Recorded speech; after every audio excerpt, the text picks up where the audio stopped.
accueillir la deuxième partie de cette table ronde en compagnie de Gabrielle Gauthier, présidente du JTEP TIX, vice-présidente de la FIEC et par ailleurs vice-présidente d'Alcatel-Lucent, en compagnie également de Jérôme Coutan, membre du collège de l'ARCEP, de Michel de Rosen, directeur général de Telsat, d'Olivier Roussat, directeur général de Bouygues Télécom, et de Étienne Dugas, président de Marais SA, qui est également à l'initiative toute prochaine de la création de la Fédération des industriels des réseaux d'initiative publique, la FIRIP.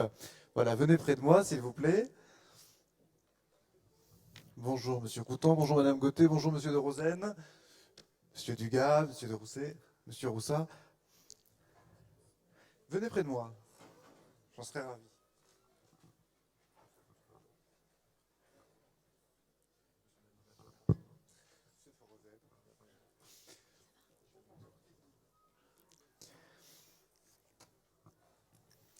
Bien, au menu de cette seconde partie, un peu la même chose que au moment de la première, hein. L'idée est effectivement de continuer à rebattre ces cartes et de contribuer à nourrir la feuille de route du gouvernement, comme ce matin, Fleur Pellerin nous y a encouragés. Donc, j'aimerais, avant de nous concentrer, on a été très franco-français dans notre approche sur la première table ronde, et c'est bien normal, c'est là aussi que les décisions se prennent, même si on a eu des ouvertures européennes. J'aimerais, Gabrielle Gauthier, compte tenu de votre vision de l'international, que vous nous disiez aujourd'hui quelle est notre place, où on en est, parce qu'on entend dire on parle toujours comme du retard français. Bon, ce retard, on a bien vu ce matin qu'il était effectif dans un certain nombre de compartiments. Est-ce qu'il est effectif aussi en matière d'aménagement numérique du territoire ?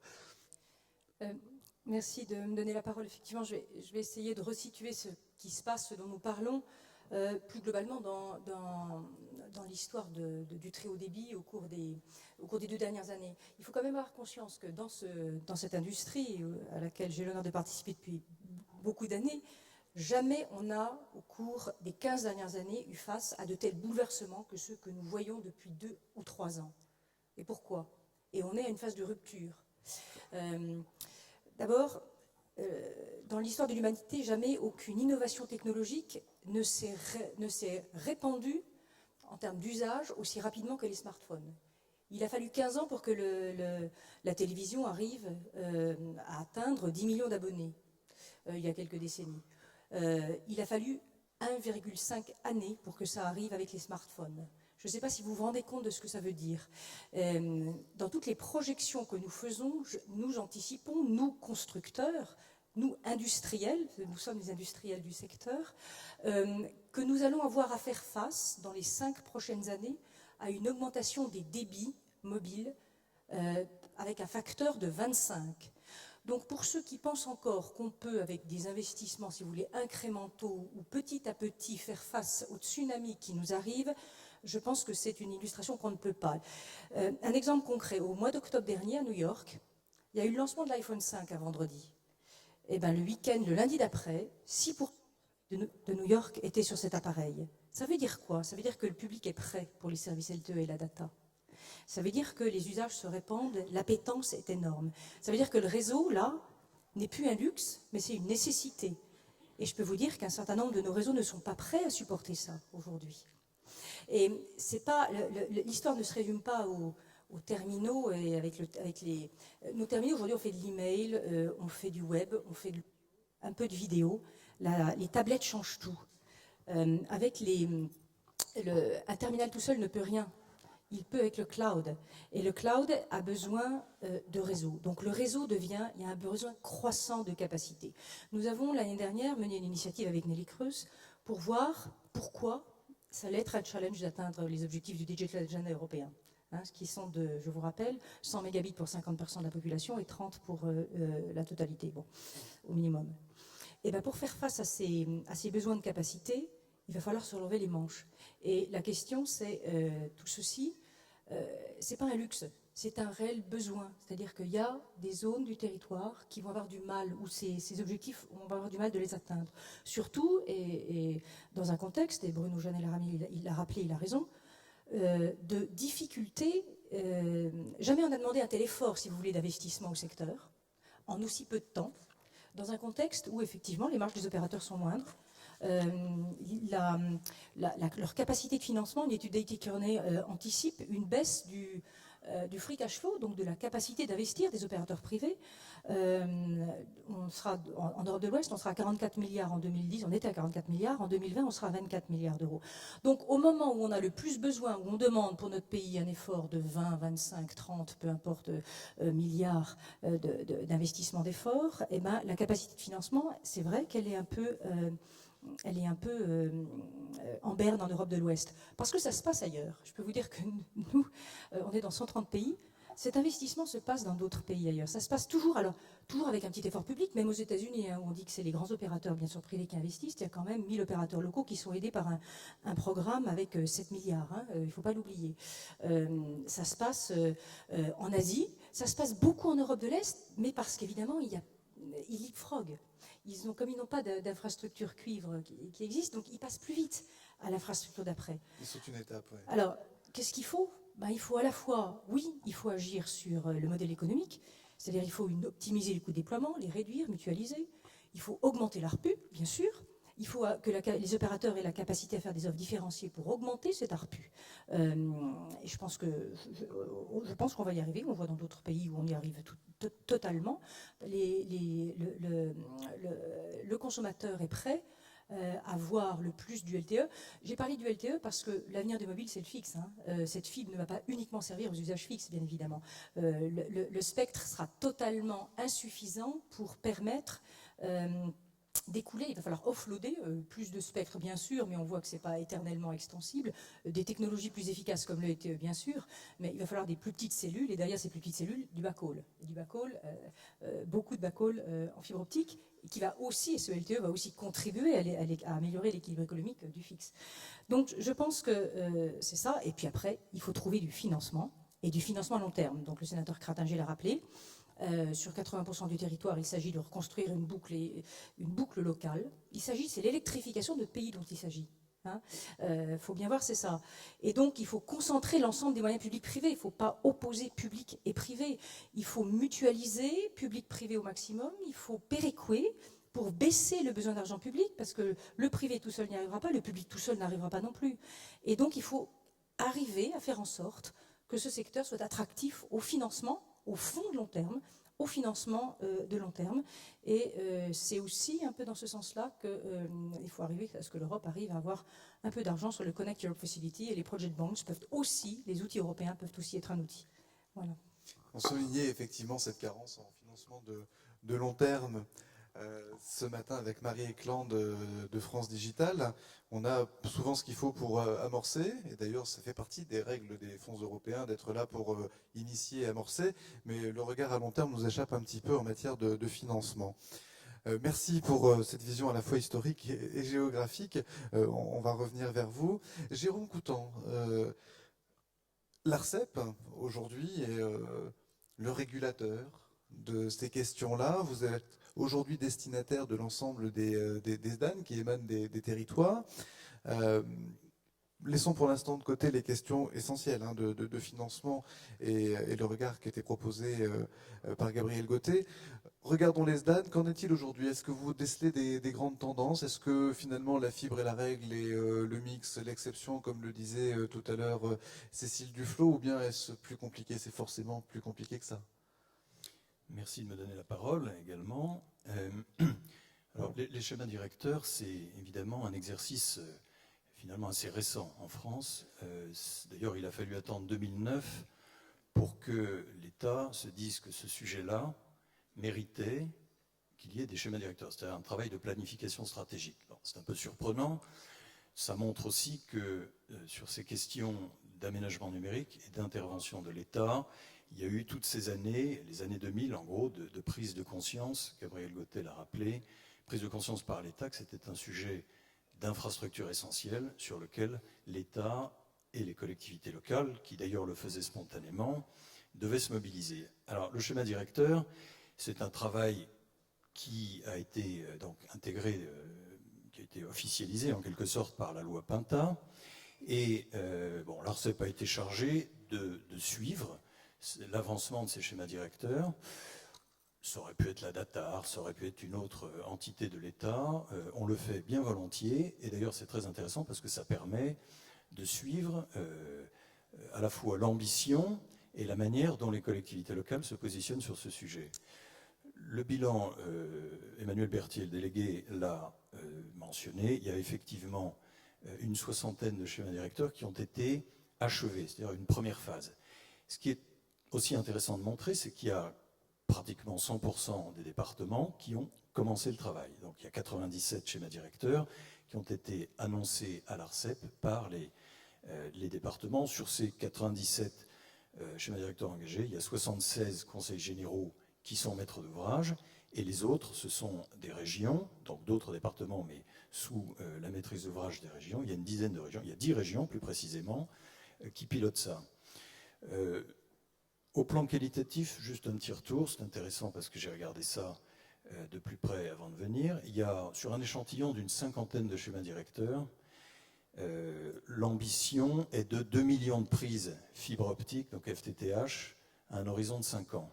Donc, si on multiplie par 2, pour que ça représente à peu près tout le monde, ça voudrait dire 4 millions de prises FTTH d'ici 5 ans. Donc, on est loin de la feuille de route actuelle du gouvernement, qui va faire l'objet de précisions prochainement, quand bien même une partie du très haut débit soit amenée par d'autres technologies. On voit bien que les schémas directeurs, il va falloir y revenir. D'ailleurs, comme tout travail de planification stratégique, c'est un sujet sur lequel il faut chaque année remettre sur la table. Et de ce point de vue-là, je pense qu'il est très important que les collectivités locales puissent, à travers ce travail, avoir de la visibilité plus précise de la part des opérateurs. Bruno Genet m'entend, j'espère, de la part des opérateurs sur les déploiements prévus dans les zones très denses.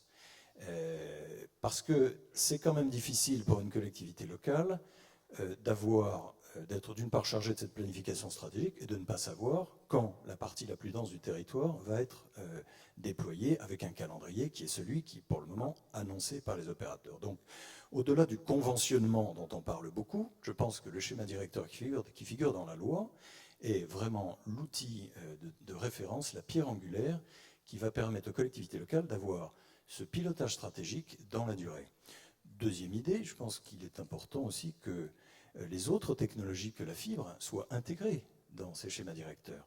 Ce n'est pas le cas aujourd'hui dans la rédaction de la loi Pintat, mais il me semble que c'est important que, par exemple, la 4G, donc tout le travail qui va être fait par les opérateurs sur le déploiement dans ce qu'on a appelé les zones de déploiement prioritaire, c'est-à-dire essentiellement l'espace rural, les collectivités locales et de la visibilité. Ça a été évoqué lors de l'échange précédent. Là aussi, la 4G, c'est pas pour remplacer la fibre, bien sûr, mais c'est en termes de complémentarité.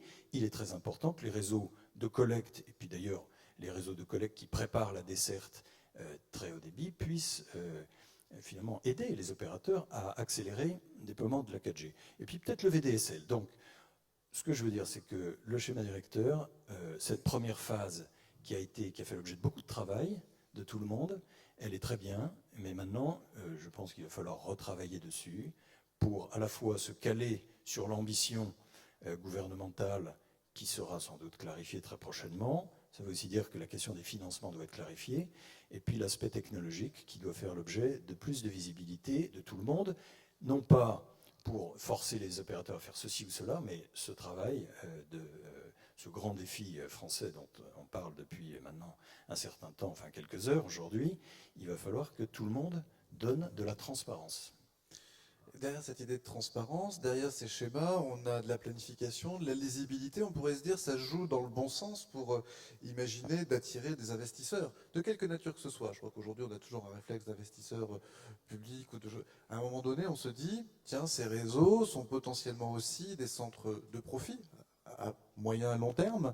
Est-ce que vous pensez que à la fois CESDAN et certaines des règles de régulation en France sont de nature à attirer l'attention d'investisseurs ou à attirer l'intérêt, donner de la visibilité sur ce marché?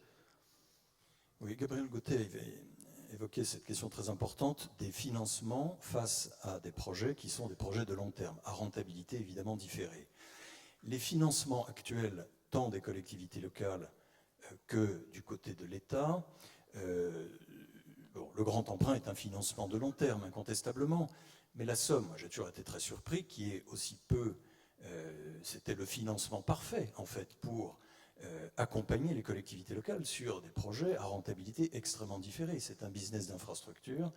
Et donc, il va falloir que, d'une part, l'État prenne des positions là-dessus, mais par ailleurs, ces fonds d'infrastructure que Gabriel Gauthier mentionne sont prêts à venir, effectivement, à condition qu'un certain nombre de conditions soient réunies, et notamment la prédictibilité sur ce business d'infrastructure, cette activité d'infrastructure.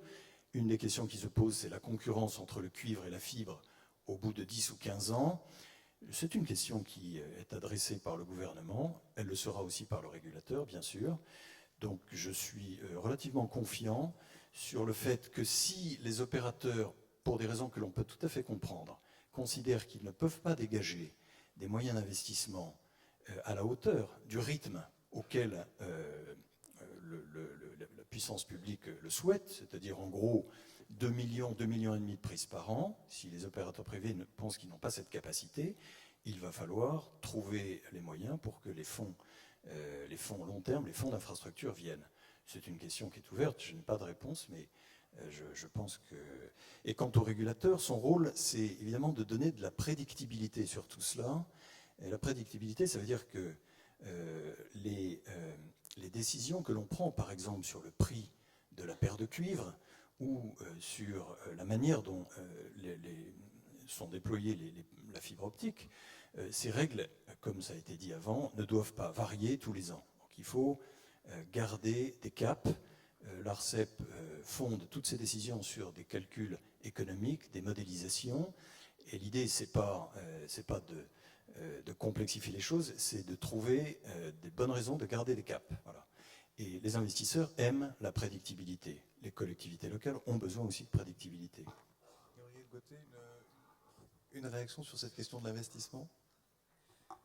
Non, je pense que ce qui a été dit est vrai. On le voit ailleurs, encore une fois, dans d'autres pays. Il faut le cadre.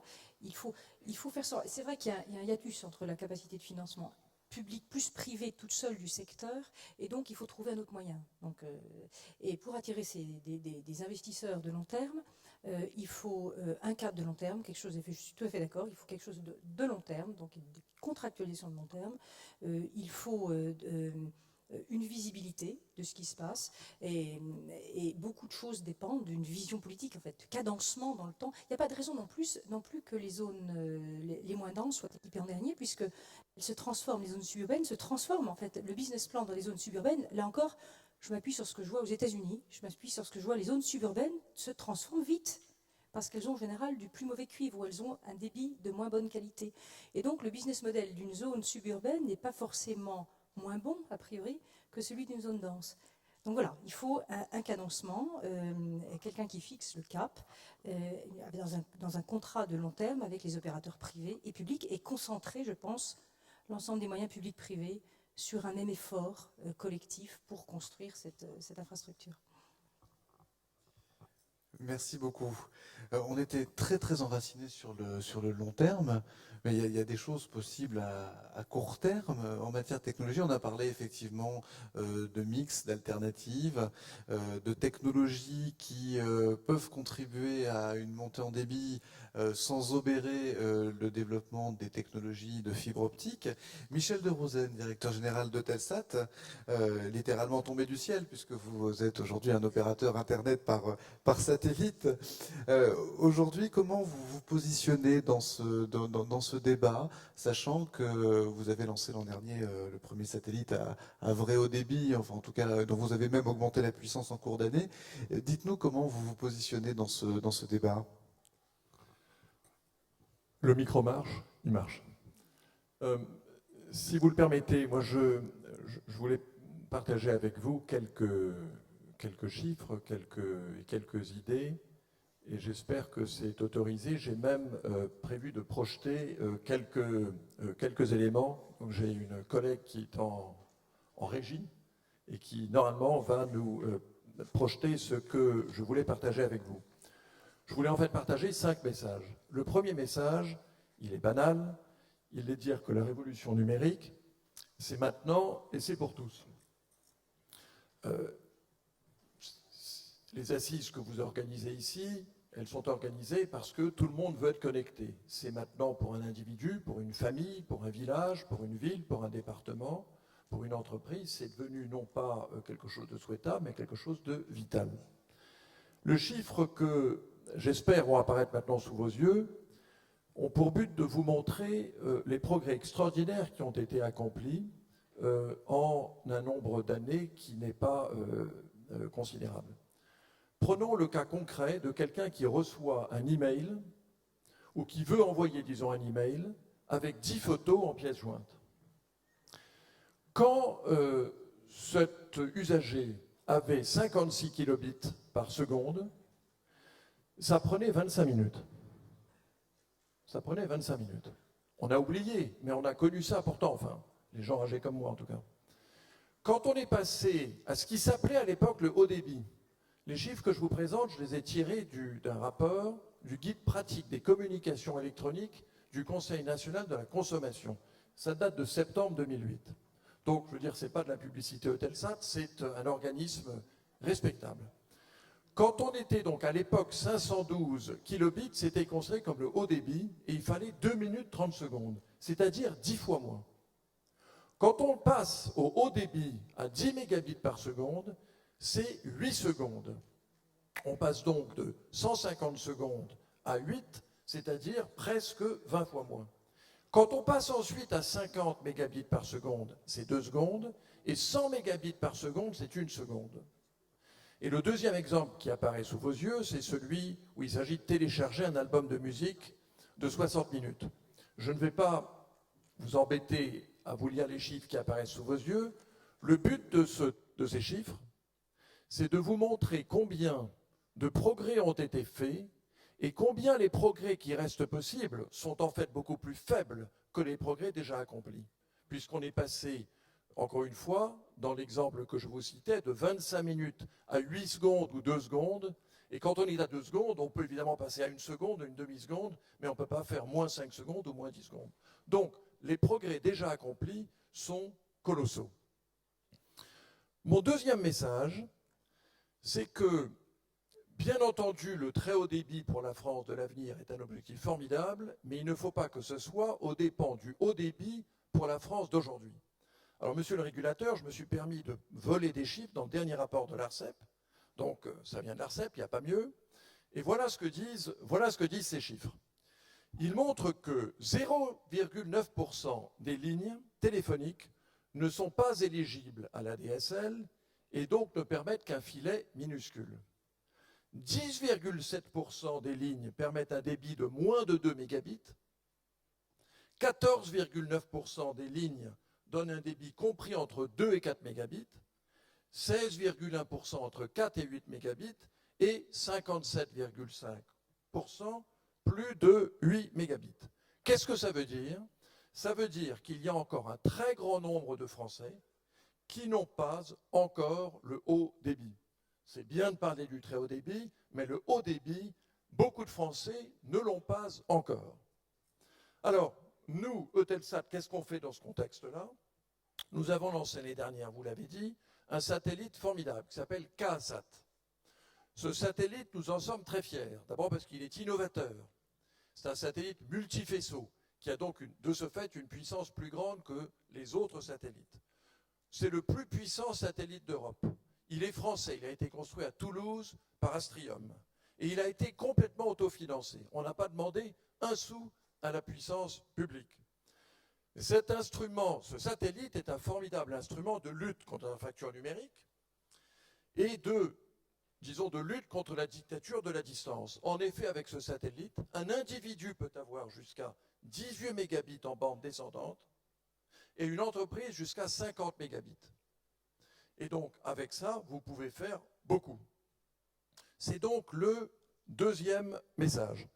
Le troisième message, c'est que la taille unique n'existe pas dans notre domaine et qu'il faut un cocktail de technologies, pas un monopole. Ça a d'ailleurs été dit déjà avant, donc je ne dis pas là quoi que ce soit de révolutionnaire. Je voudrais quand même y arrêter un instant, si vous le permettez.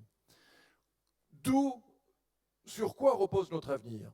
Évidemment, la fibre optique est une technologie irremplaçable et je dirais centrale. Ça sera la technologie la plus importante pour l'avenir. Cela étant, elle a ses limites qui sont d'abord économiques. Mettre la fibre optique partout, dans toute la France, n'a pas de sens. Quand vous vous éloignez dans les zones les moins denses, ça coûte jusqu'à 10 000 € par foyer. C'est extravagant. Il faut donc d'autres technologies. L'autre technologie, évidemment, c'est la DSL. Là, les limites sont plus techniques. C'est ce que je veux illustrer par le... Là aussi, j'ai pris ça dans, cette fois, le rapport de l'ARCEP de 2011, donc celui de l'année dernière. Le but de ce tableau, alors les commentaires ne sont pas de l'ARCEP. Les commentaires dans le rectangle, ils sont de nous, mais en revanche, les dessins sont d'un dessinateur de l'ARCEP.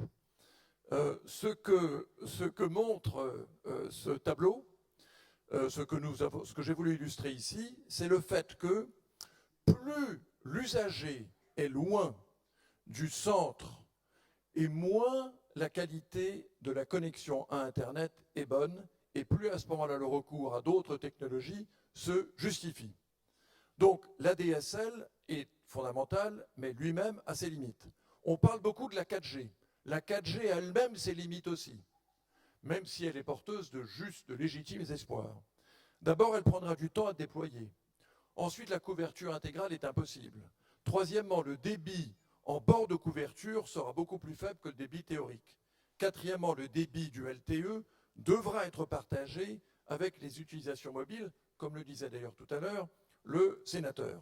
Et cinquièmement, la 4G ne fournit pas de solution pour la diffusion de bouquets de télévision. Alors, le satellite lui-même a ses limites. Je n'en évoque que deux.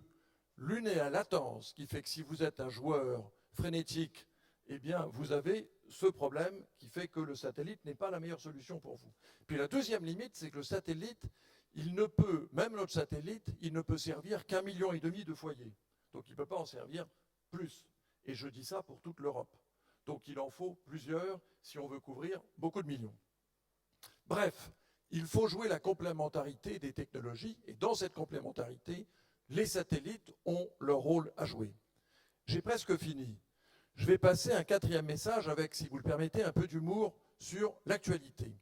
Le quatrième message, c'est que l'Internet par satellite souffre d'un déficit d'image. J'espère que, voilà, vous allez voir l'image qui apparaît sous vos yeux. Ce que je veux dire, c'est que la plupart des gens ne savent pas que le satellite est un instrument formidable de lutte contre la fracture numérique. Ils ne le savent pas. Pourquoi? Pour essentiellement deux raisons. La première raison, c'est que les satellites de la génération précédente n'étaient pas très bons et que le satellite nouveau dont je vous parle, il vient d'arriver, il n'est donc pas connu. La deuxième raison, c'est que la plupart des gens qui s'y connaissent un peu associent le satellite plutôt au broadcast, aux chaînes de télévision. Nous en avons nous-mêmes 4400 sur nos satellites et peu de gens savent que le satellite peut aussi être un instrument formidable pour l'Internet. Et donc, nous avons besoin de faire savoir. Dans ce contexte-là, je vous livre une information. Le gouvernement ukrainien, soucieux de restaurer son image de pays démocratique, nous a demandé d'installer en Ukraine, ce que nous avons fait dans les 3 derniers mois, 12 500 postes dans les bureaux de vote, dans tous les bureaux de vote ukrainiens, pour que l'élection qui vient d'avoir lieu soit surveillée et que tout soit enregistré. Ça a été fait en un temps record. Alors, je ne suis pas là pour juger du résultat de l'élection ukrainienne, ce n'est pas mon métier. Mais voilà pourquoi ma petite plaisanterie avec c'est que peut-être que l'UMP aurait pu profiter de ce genre de technologie aussi, mais je n'ai pas pensé à le leur proposer. C'est donc le quatrième message. Et mon cinquième message, c'est que le satellite est un instrument puissant de lien social et de productivité. J'ai apporté ici des extraits de lettres que nous recevons d'utilisateurs. Et je ne vais pas j'aurais pu en apporter des centaines, je vous donne seulement 4 brefs témoignages. Un qui m'écrit « Permettre à mes enfants de suivre les devoirs et l'emploi du temps postés par les enseignants sur une plateforme scolaire partagée. » Un deuxième qui écrit « Déclarer ma récolte aux organismes agricoles européens. » Un troisième qui écrit « Gérer mes commandes auprès des fournisseurs sans avoir à faire 3 allers-retours dans la journée entre mon domicile et le bureau. » Et le quatrième, gérer les relations avec l'URSSAF et la Caisse d'allocation familiale pour une association dont je suis trésorier. Donc, le satellite et Toué, qui est le service que nous vendons, peut être un instrument formidable de lien social et de productivité. Et je termine, le dernier tableau, c'est pour vous dire donc que, ça c'est l'avant-dernier, et le dernier c'est donc que Toué, le service que nous vendons, eh bien Toué, c'est maintenant. Profitez-en. Merci beaucoup. Merci Michel de Rosen pour cette présentation pleine d'humour. Tout de suite, Bouygues, grand groupe de télécommunications. J'ai envie de vous demander, Olivier Roussat, tout de go, on a vu se dévoiler des stratégies d'opérateurs et d'acteurs. Bouygues, fibre, 4G LTE, votre filiale aussi Axione, qui est bien connue dans l'univers des collectivités. La stratégie pour les 2-3 ans qui viennent et vos remarques par rapport aux éléments de régulation et de réglementation qui sont en place aujourd'hui. Est-ce qu'ils conviennent à votre développement? Qu'est-ce qu'il faudrait changer? C'est tout ça en 6 minutes, je crois. Chrono. Répondant, oui. Chrono. Juste un élément, je crois, qui est intéressant de rappeler quand on parle d'investissement de fibre optique, et ça fera écho tout à l'heure avec les propos du sénateur sur les particularités des financements. On a la chance, quand on regarde la fibre optique, de voir des investissements qui sont des investissements extrêmement pérennes. La fibre optique, une fois qu'on l'a posée dans le trottoir, on est tranquille pour à peu près 20, 25 ans, voire 30 ans. Ça n'est pas le cas des réseaux mobiles. Un réseau mobile, quand on l'a installé, en moyenne, et c'est pour le bien d'équipementiers comme Alcatel, on change nos équipements en moyenne tous les 5 à 6 ans. Et donc nécessairement les financements longs, tels qu'ils sont exprimés tout à l'heure, tels que c'était exprimé, la Caisse des dépôts et consignations typiquement, est tout à fait un acteur capable d'aller vers la fibre. Il est en revanche sur des durées de financement qui sont beaucoup plus courtes, illusoire d'imaginer aller mettre la puissance publique dans ce système-là, parce que ce sont des durées de renouvellement qui ne sont pas alignées avec ces investissements d'infrastructures de long terme. L'autre bonne nouvelle, c'est que quand on équipe la 4G, qui peut apporter donc du très haut débit mobile, on l'équipe le plus souvent, on reprend le parc de pylônes sur lequel nous sommes. Alors évidemment, il faut augmenter la taille du tuyau qui relie le pylône au reste du réseau, mais le plus souvent maintenant, les mises à jour d'équipements que nous réalisons, on rajoute des antennes, on met à jour les équipements, sont quand même des choses qui sont finalement dans leur déploiement moins coûteuses, beaucoup moins coûteuses que quand on a commencé à déployer les premiers réseaux. Nous avons la chance de pouvoir réutiliser un certain nombre d'infrastructures, ce qui peut nous permettre, pour un coût plus faible, de réussir à amener plus rapidement le service. De quoi finalement est-il question quand on parle, puisqu'il a été question tout à l'heure beaucoup avec le sénateur Rome, je l'écoutais en introduction quand il parlait de la complémentarité des différentes technologies qui pouvaient exister. Fondamentalement, le besoin que l'on a, c'est d'être capable d'offrir aux Français des services de très haut débit. Très haut débit, ça veut dire quoi? Quand on a la présentation que vous venez de faire tout à l'heure, Monsieur de Rosen, vous avez parlé de débit. Il se trouve que là, on était dans la première génération d'Internet, celui qui apportait des services vers l'ensemble des clients. C'est ce qui s'est développé beaucoup avec la DSL. Il se trouve que maintenant, avec le très haut débit, on a une nouvelle génération de services qui arrivent devant nous, qui sont rendus possibles parce qu'il y a 2 nouveautés dans le très haut débit. La première nouveauté, et c'est effectivement une limite éventuelle de la partie satellite, même si elle présente beaucoup d'avantages, c'est que le très haut débit mobile, il apporte ce qu'on appelle une latence extrêmement faible, c'est-à-dire qu'il va très très vite dans la traversée des réseaux, et ça, c'est typiquement ce qui va permettre de développer de façon considérable le cloud, et vous avez d'ailleurs demain matin une table ronde sur le cloud. C'est grâce à l'arrivée des très hauts débits, et donc le fait d'avoir le sentiment que les objets que nous avons stockés, ils sont quasiment résidents dans notre PC, puisque le moyen pour les joindre est extrêmement rapide. Il y a l'instantanéité qui est offerte dans la traversée des réseaux, va amener des nouveaux types d'usages. Alors le cloud, et il y a un des opérateurs qui a commencé d'ailleurs à faire des publicités sur ce sujet, on commence de voir à la télévision depuis cette semaine. Clairement, c'est un des grands axes de cette 2e génération d'Internet. Et puis il y a un deuxième sujet qui va être apporté, qui va illustrer véritablement cette 2e génération d'Internet, c'est que l'Internet a été dans la phase de la DSL, un Internet qui a été depuis l'Internet vers l'utilisateur. La nouveauté avec les très hauts débits, que ce soit avec la fibre ou que ce soit avec la 4G, c'est qu'on a enfin la possibilité de monter des débits extrêmement élevés dans le sens montant. Et ça, c'est une nouvelle façon d'utiliser Internet parce qu'il devient possible cette fois-ci, et c'est pour ça l'expression de two-way tout à l'heure est tout à fait importante. Maintenant, l'attente et les nouveaux services qui sont en train de se développer, et on le voit en Asie et on le voit à l'heure actuelle aux États-Unis ou les pays d'Europe du Nord où ça commence d'arriver, ce sont des nouveaux services dans lesquels on met à disposition, l'internaute n'est plus simplement un surfeur qui vient chercher l'information, c'est véritablement un acteur de l'écosystème global, et lui-même, il est fournisseur d'énormément d'informations. Vous aviez les tableaux tout à l'heure pour les sens descendants, si on prenait les tableaux pour les sens montants à l'heure actuelle, malheureusement, remonter une série de photos pour l'envoyer, pour aller faire les petits catalogues de photos qu'on peut offrir pour Noël pour les grands-parents, c'est quelque chose qui prend encore beaucoup de temps parce que les sens montants sont malheureusement beaucoup trop lents. L'intérêt de la fibre optique ou l'intérêt de la 4G, ça va être de permettre à l'ensemble des utilisateurs d'avoir accès maintenant à un sens montant beaucoup plus rapide. Et ça, clairement, ça va donner de nouveaux services. Et il y a une étude ce matin qui est sortie par un des concurrents d'Alcatel, qui était d'ailleurs dans le Huffington Post, qui expliquait que quand on arrivait à doubler la consommation de data, ça produisait une augmentation du GDP de 0,5 points. Alors ils sont peut-être un peu optimistes avec le 0,5 points, mais une chose est claire, il y a l'université de Berkeley qui a beaucoup travaillé là-dessus, c'est que plus on internetise nos sociétés au sens des citoyens, plus on a des usages nouveaux qui favorisent le développement de la croissance. Et alors quand on s'est dit ça, puisque fondamentalement l'intérêt de ce développement du numérique à très haut débit, c'est de pouvoir offrir ces potentialités, j'en finirai juste avec un point qui ne surprendra probablement pas M. Coutan. La question maintenant, c'est comment est-ce qu'on peut aller le plus vite possible dans ces sujets pour offrir le plus rapidement possible de l'Internet très haut débit à tout le monde, qu'il soit fixe ou mobile. Eh bien pour le mobile, il y a une façon simple qui est en cours de débat au sein de l'ARCEP, sur laquelle on va rendre un dossier demain d'ailleurs de mémoire.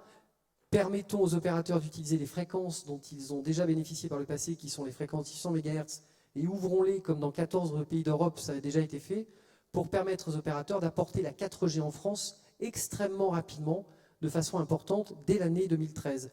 Ça, c'est un vecteur de développement de croissance, et c'est quelque chose qui favorise considérablement les nouveaux usages. Évidemment, si vous nous demandez précisément quel est le nouvel usage qu'on va pouvoir faire, justement, je ne sais pas vous les décrire précisément, quand on a ouvert la DSL, on n'avait pas imaginé tout ce que cela donnait. Mais on a ouvert un énorme tuyau descendant, ça a donné plein d'idées à plein de startups qui sont développées avec plein de nouveaux services. De façon certaine, quand on va ouvrir le tuyau montant, alors on aura nécessairement beaucoup de nouveaux usages. Merci Olivier Roussat. Donc ça, c'est votre attente aujourd'hui, c'est entre guillemets votre revendication pour libérer cette partie-là, c'est de libérer ces fréquences. Revendication, ça ferait un mot un peu fort. Voilà, c'est pour Nous ça sommes entre gens raisonnables. C'est une demande qui est d'ailleurs en étude à l'heure actuelle au sein de l'ARCEP, et donc qui me paraît être un facteur de développement important. Et vous m'aviez posé une deuxième question par rapport aux articulations que nous avions avec la filiale de TDE qui s'appelle Axione. Le nom d'Axione est un nom justement qui n'évoque pas nécessairement le groupe Bouygues, c'est tout à fait volontaire, et le TDE est une société dont le nom va changer le 12 décembre, Axione ne changera pas de nom. Et la relation qui est vue là-dessus, c'est que Axione est un opérateur d'infrastructure qui peut se développer dans les collectivités, et l'objectif d'Axione, c'est d'être assez agnostique de ses cousins ou de son propriétaire. L'objectif, c'est d'apporter un service, et l'objectif de Bouygues Telecom dans sa relation avec Axione, c'est chaque fois que possible d'aller se connecter au réseau Axione pour qu'on soit capable d'offrir à nos clients ces services, mais il n'y a pas d'exclusif.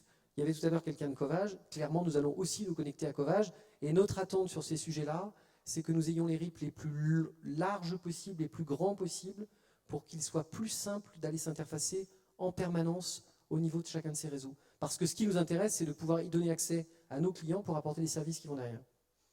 C'est bien compris, et on perçoit effectivement localement, Axione est régulièrement perçu comme un acteur local, implanté localement et qui effectivement contribue à cette logique d'essaimage. Juste avant de donner la parole à Étienne Dugas, Gabriel Gauthier, vous résumiez les questions de couches d'investissement et de temps de retour sur investissement à travers une métaphore, enfin, ou en tout cas une illustration dont je vous laisse le... Non, c'est la réflexion d'Olivier Roussat qui est très juste, et je pense qu'elle illustre bien en fait de quoi parlons-nous en fait, au-delà de la valse des technologies d'électronique, et puis est-ce que c'est de la fibre, le FTTH ou pas.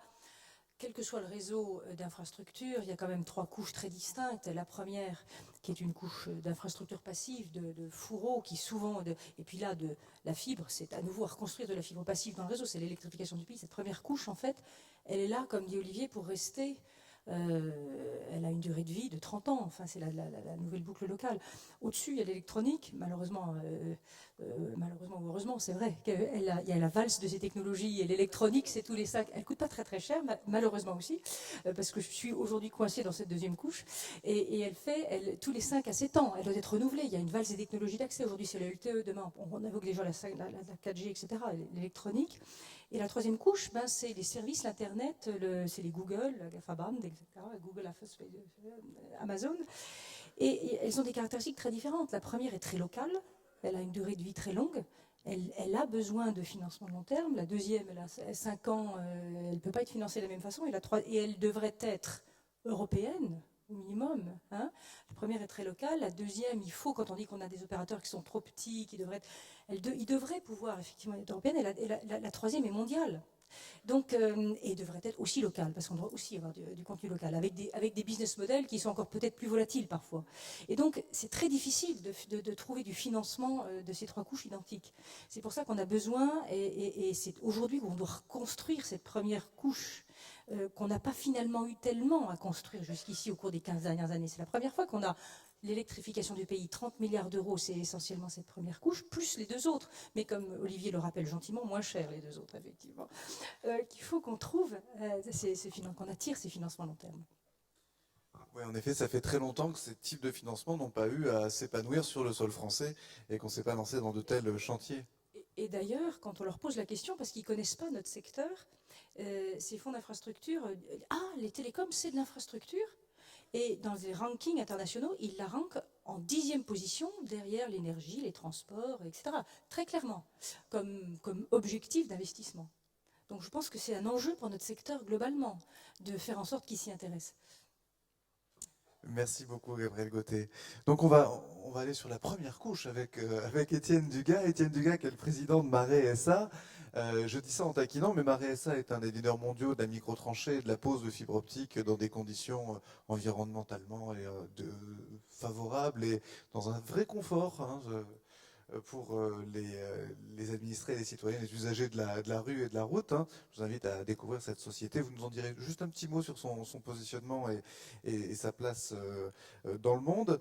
Et puis, vous êtes là pour nous annoncer qu'aujourd'hui, les industriels des RIP font corps, visibilisent ce secteur industriel et, quelque part, aujourd'hui, portent un destin commun. Merci tout d'abord à Serge Pélissère de me donner l'opportunité à quelques jours de la création donc, de la FIRIP, la Fédération des industriels des réseaux d'initiative publique, puisque notre AG constituante aura lieu jeudi prochain, donc le 6 décembre. Alors 2 mots sur Marais. Donc Marais, particularité, c'est qu'on conçoit et on construit des engins de travaux publics qui ont pour vocation de poser des réseaux, plutôt télécom, puisque c'est 50% de notre activité, hier cuivre, aujourd'hui fibre optique exclusivement, et également réseau électrique. La particularité de notre modèle, c'est qu'on utilise nos machines pour nous-mêmes et qu'on offre des prestations aux entrepreneurs de travaux publics, sachant qu'on se fait payer au mètre linéaire de tranchées réalisées. Donc pourquoi la FIRIP? Alors d'abord juste quelques mots sur les RIP, puisqu'on en a parlé, Madame la Ministre a évoqué le sujet à plusieurs reprises. Ensuite, les sénateurs en ont parlé longuement, l'ensemble des opérateurs aussi, vous-même à cette table ronde. Donc les RIP, juste en 4 chiffres, c'est quand même plus de 150 réseaux aujourd'hui en exploitation sur l'ensemble du territoire. C'est 3,5 milliards d'euros investis à date. 3,5 milliards d'euros investis à date, en moins de 10 ans. Pascal Aymon le rappelait tout à l'heure, c'est quand même 40% des NRA qui ont été dégroupés grâce au RIP ces 10 dernières années. C'est 55 000 km de fibres déployées et près de 300 millions d'euros de chiffre d'affaires annuel généré sur ces réseaux. Avec un modèle assez particulier, modèle public-privé, et là je ne parle pas du modèle juridique, DSP, PPP, ce n'est pas l'objet, mais c'est bien un financement public-privé au sens propre du terme. Et ce qu'il faut quand même savoir, c'est que chaque euro d'investissement public engendre 3 euros d'investissement privé direct et indirect. C'est quand même pas rien. Et pour arriver à l'ensemble de ces 3,5 milliards d'euros d'investissement réalisés, vous imaginez bien que derrière tout ça, il y a quand même des entreprises et des industriels. Et aujourd'hui, après 10 ans de déploiement, cette filière elle est mature. Et étant mature, il est temps de se fédérer. Pourquoi se fédérer? Alors tout simplement, déjà pour commencer à se compter, parce qu'on ne sait pas ce qu'on représente aujourd'hui. Ce qui, à l'heure de la feuille de route, est quand même important que le gouvernement sache exactement les enjeux que ça représente en termes d'emploi. Alors de qui parlons-nous dans cette filière? Parce que cette filière a la particularité d'être verticale, puisqu'en fait elle traverse quelques couches et plusieurs couches. Donc on commence au niveau des conseils, assistance à maîtrise d'ouvrage, donc que sont les juristes, les conseils financiers, qui définissent auprès des collectivités, avec les collectivités, les objectifs de ces réseaux. Ensuite viennent les entreprises de travaux réseau, qui posent, qui tranchent, qui réalisent. Viennent les équipementiers, installateurs, les opérateurs d'opérateurs. Donc il y en avait deux autour de la table tout à l'heure, puisque Orange est également opérateur d'opérateurs de RIP. Bruno Genet nous l'a rappelé. Et enfin les opérateurs locaux. Les opérateurs locaux qui, eux, n'ont aucun organe de représentation et qui, finalement, passent systématiquement en dessous du radar, ce qui est dramatique, parce qu'ils ont été réellement créés grâce à ces réseaux d'initiatives publiques. Et Pascal et moi, on citait un tout à l'heure, Adista, c'est le plus emblématique. Adista vend des services sur plus de 50 réseaux d'initiatives publiques en France. C'est énorme. Donc notre ambition, dans ce cadre de cette fédération, donc, comme vous l'avez compris, c'est dans un premier temps de se compter, c'est également donc, d'être entendu dans le cadre de la feuille de route, c'est d'être entendu par l'ARCEP, mais je sais que Jérôme Coutan est attentif, et l'ARCEP nous a fait d'ailleurs l'immense plaisir de nous inviter au Graco mardi prochain, et également, naturellement, au niveau européen, puisque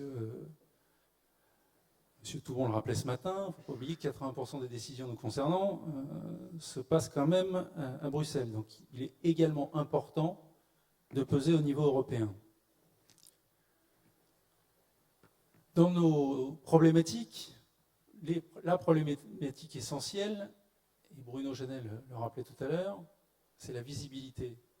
C'est-à-dire pour un industriel, la seule chose qui compte, c'est la visibilité. Entreprendre, c'est notre métier. Construire des usines, c'est notre raison d'être. Embaucher, c'est pour ça qu'on existe. Mais pour ça, il nous faut de la visibilité. Et je partage ce que disait Bruno Genet tout à l'heure. On ne peut pas changer tous les 4 matins les règles du jeu. Sinon, nous ne savons pas, nous industriels, se projeter et donc investir. C'est indispensable que nous ayons de la visibilité. Concernant les enjeux en termes d'investissement, il y a une chose qui me frappe et que j'aime citer, c'est que finalement, ça ne représente pas des milliers et des cents, toute proportion gardée. La LGV Marseille-Nice, 15 milliards d'euros d'investissement. 200 km de voies ferrées. 15 milliards d'euros. Avec deux LGV Marseille-Nice, on fait le plan national très haut débit. Donc il s'agit bien d'un choix politique. Et il s'agit avant tout d'un choix politique. En termes d'emploi, une étude faite par le cabinet PMP nous dit que ça représente, donc ce plan national très haut débit, 360 000 annuités d'emploi. Le président de l'ARCEP avait chiffré ça différemment, avait dit 15 à 20 000 emplois à créer. C'est colossal. En termes de valeur ajoutée, 20 milliards d'euros de valeur ajoutée. Sachant qu'au passage, au vu des taux de prélèvement ici en France, plus de la moitié reviendra dans les caisses de l'État. Tout ça pour vous dire que derrière toute cette industrie, il y a des emplois. Ces emplois, ils sont locaux. L'avantage des réseaux d'initiative publique, c'est que nos emplois, ils sont locaux. Ils sont ancrés dans les territoires. Ils sont non délocalisables. Mais en revanche exportables. Et ma petite entreprise en est le meilleur exemple.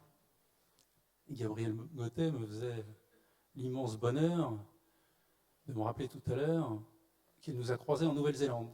Eh bien oui, Marais travaille en Nouvelle-Zélande. Et on travaille également en Afrique du Sud. On travaille en Malaisie. On travaille dans le monde entier. Pourquoi ? Parce qu'on est bon chez nous. Et j'entendais ce matin, lors de la première table ronde On se plaignait en disant on n'a pas de Google, on n'a pas de Facebook, on n'a pas d'Amazon. Mais en revanche, sur ces couches basses, on est très très bon en France. Donc pérennisons cette force. Et je vous promets que nous créerons des emplois et que nous améliorerons la balance du commerce extérieur de la France. Belle promesse, merci Étienne, je crois qu'on peut applaudir cette promesse, qui n'est pas une promesse de Gascon, puisque vous évoluez en Pays de la Loire. Olivier Roussat, peut-être votre mot de la fin pour Bouygues, puisque nous arrivons au terme de cette table ronde. Donc je vais demander à chacun de conclure à travers peut-être une recommandation, vous, votre pierre à l'édifice, feuille de route, puisque maintenant on est entre nous, on parle de la feuille de route sans même plus préciser laquelle. Qu'est-ce que vous diriez qu'est-ce que vous chuchoteriez à ce séminaire interministériel de février? Alors, je ne reviendrai pas sur ce que vous avez appelé ma revendication, je crois qu'elle était claire, mais par contre, je voudrais juste revenir sur un point qui a d'ailleurs été apporté, qui est la notion de prédictibilité. C'est-à-dire que chaque fois qu'un industriel, et les opérateurs sont des industriels, ont besoin de se positionner, mais y compris un investisseur qu'on souhaiterait appeler pour l'investissement dans la fibre optique, il est absolument nécessaire que l'on comprenne à quel moment l'infrastructure qui va le poser va trouver son plein essor. Et je pense qu'il y aura nécessité de se positionner sur l'extinction potentielle du cuivre, en tout cas dans des zones données, pour que lorsque l'on fait l'investissement, on ait bien la certitude qu'effectivement un jour il va pouvoir être utilisé, puisque l'autre média alternatif va disparaître. Et il en est de même d'ailleurs pour la partie VDSL.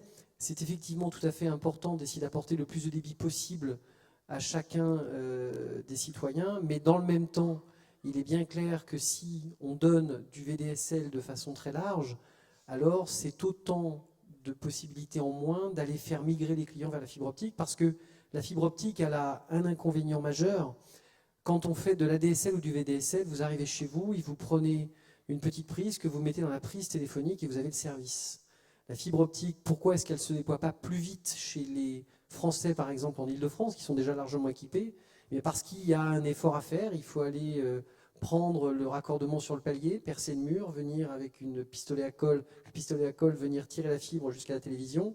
Donc ça, c'est autant de freins qui ne seront pas débloquables si à chaque fois on donne sur le cuivre les possibilités d'aller concurrencer cette fibre. Or, l'immense avantage de la fibre, je crois que vous l'avez rappelé, c'est l'essentiel, c'est que ces investissements-là sont pour une immense majorité des investissements qui sont des investissements de génie civil. Génie civil voulant dire pas nécessairement du brick and mortar, mais simplement des choses qui sont strictement locales. La partie technologique, et Gabriel l'a rappelé tout à l'heure, malheureusement la partie technologique est maintenant finalement assez bon marché, entre guillemets.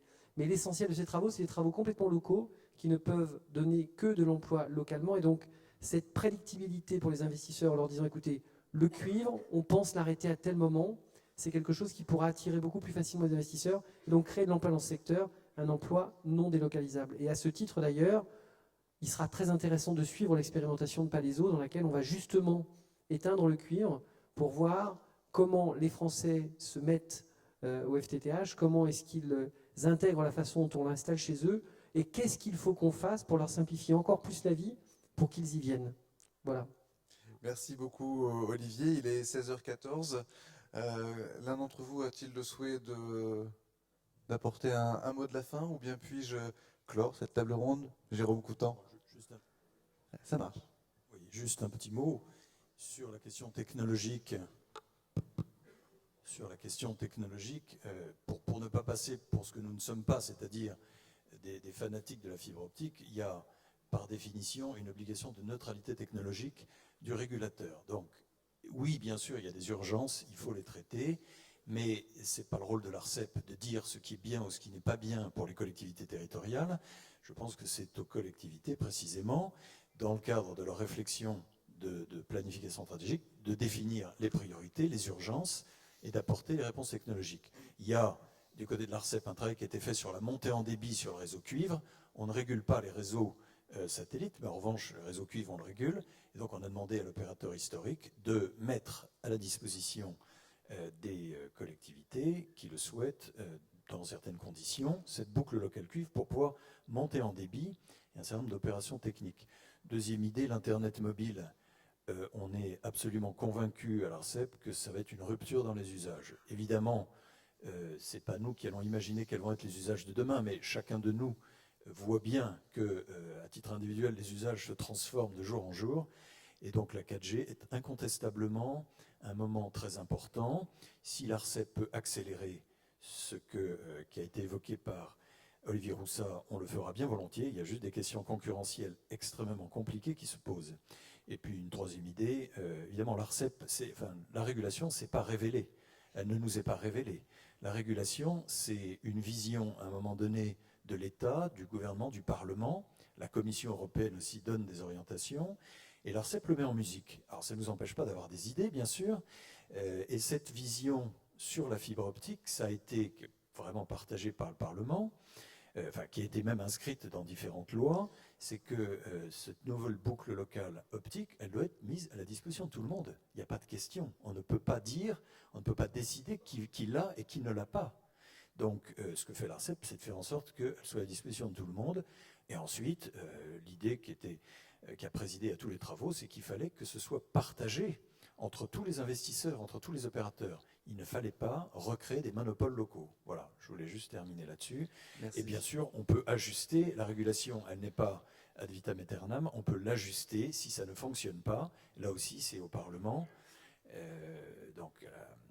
au législateur, à dire, à un moment donné, en fonction des signaux que nous-mêmes on donnera, s'il faut la faire évoluer dans un sens ou dans l'autre. Mais on est très attentif à ce qui se passe du côté des réseaux d'initiative publique et on va prendre un certain nombre d'initiatives très rapidement. Merci beaucoup Jérôme Coutan. Le tout dernier mot, après on sera obligé de clore. Une phrase seulement pour dire, le très haut débit pour tous, c'est un formidable objectif, mais passons d'abord par le haut débit pour tous. Je vous laisse la responsabilité totale de ce que vous venez de dire. Mais en tout cas, merci à tous et à toutes. Je vous invite je crois qu'on peut applaudir nos panélistes qui ont pris leurs responsabilités. Merci beaucoup.